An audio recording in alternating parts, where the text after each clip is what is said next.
Erev Tov Rabotai, we are continuing with our Mishna Yomi, Masechet Bava Kamma. We are up to Perek Dal Mishnah Chet. Today's Mishnayot should be Le'elu Nishmat Neria ben Svetlana, Ranbayev Eliyahu ben Burcha Israel, Chana ben Miriam, Sason ben Raya, and Yoshua ben Shifra, Menuchatam began Eden, Amen, Elavdi ben Chaim Lechaim, V'derefua Shelemav, Daniel Shalom ben Rosa, B'tor Shach Chulei Israel. This Mishnah presents laws that apply to an ox that has been condemned to death. Shol Shu Yotzei Yisakel, if an ox was being taken out of the courthouse to be stoned, the same law applies as soon as it is sentenced to death, even before it is taken out of the courthouse. V'ikdisho be'alav, and its owner consecrated it for the temple. Eno mukdash, it is not consecrated because it is no longer his to consecrate. Shechato b'saro asur, and if its owner slaughtered it before it was stoned by the court, its meat is forbidden, because once an animal has been sentenced to death, the Torah forbids having benefit from it. This law is derived from a verse in Shemot, chapter 21, verse 28. Now, this is also the reason that the owner cannot consecrate it after the judgment has been passed.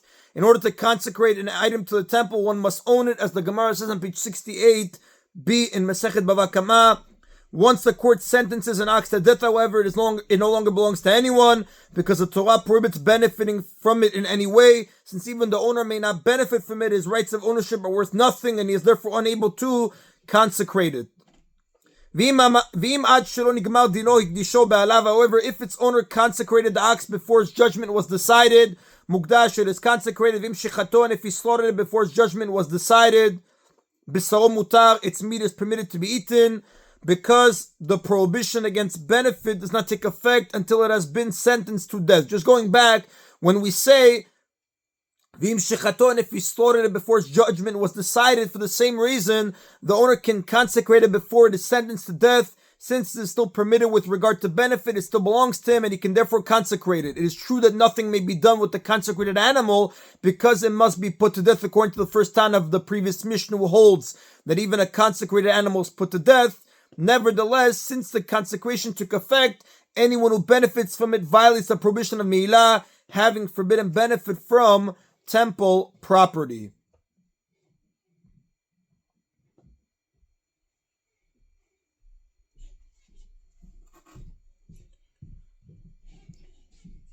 And again, v'im shechato, and if he slaughtered it before its judgment was decided, b'sar mutar, its meat is permitted to be eaten, because the prohibition against benefit does not take effect until it has been sentenced to death. Now, the commentators explain that actually it is forbidden to slaughter an animal that killed a person, because one thereby avoids the obligation to bring it to court and have it judged. The Mishnah refers to a sinner who violated this prohibition. And that is in of Mishnah Chet. We continue now with Mishnah Tet. The Mishnah discusses the laws that apply where one person is responsible for watching the animal of another. If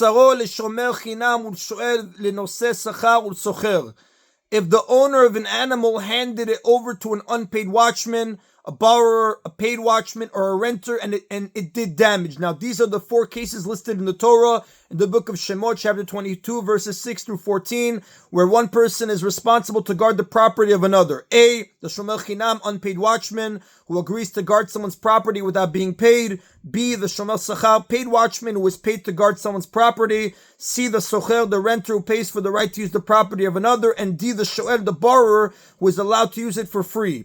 Each of these people is obligated to prevent the item from being damaged and also to prevent it from doing damage. An unpaid watchman is obligated to pay only if he was negligent.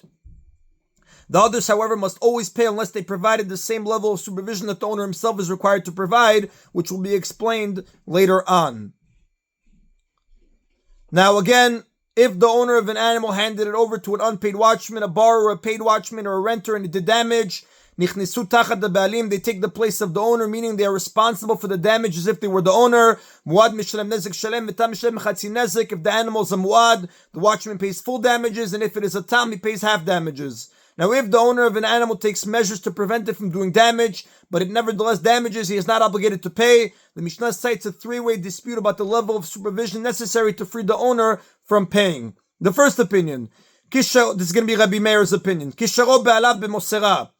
If its owner tied it up with a leash that will restrain it only in normal conditions, or he locked the gate before it properly, meaning he locked it in a pen with the gate that will remain standing in a normal wind, but not in an unusually strong wind. Now both the leash and the gate are considered lesser ordinary forms of guarding the animal, shmira pchuta.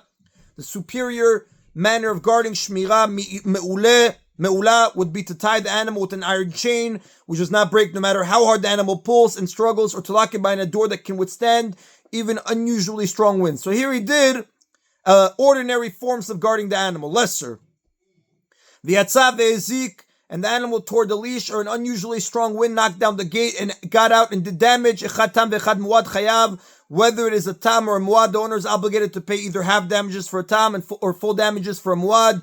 Div Rabbi Meir, these are the words of Rabbi Meir. According to Rabbi Meir, the owner must guard the animal in a superior manner in order to be freed from paying damages. Therefore, an owner who secures his animal in ways that are effective only in normal circumstances is liable if the animal gets out and does damage. The second opinion, Rabbi Yehuda says, Tam chayav, if the animal is a tam, the owner is indeed obligated to pay half damages, as Rabbi Meir ruled. Muad patur, but if it is a muad, he is not obligated to pay full damages, but pays only half. Rabbi Yehuda exempts the owner only from paying the second half of the full damages. He must still pay the half that he would have to pay had the ox been a tam, shenemar, because it is stated regarding the payment of full damages in the case of a muad, velo yishmerenu be'alav, and its owner did not guard it. This is in Shemot 21, verse 36. Which implies that he must pay full damages only if he did not guard it at all. But in our case, the animal was guarded in a manner that would be effective in normal circumstances, and so he does not have to pay full damages. A third opinion, Rabbi Eliezer says, Eno shmira lesakin, a muad cannot be watched except with a knife, meaning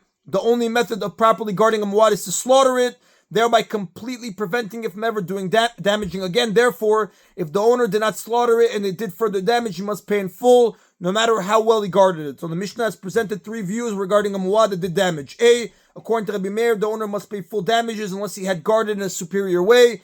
B, according to Rabbi Yehuda, methods that work in normal circumstances are enough to exempt him from paying for half of the damage, but superior methods are needed to exempt him from the other half.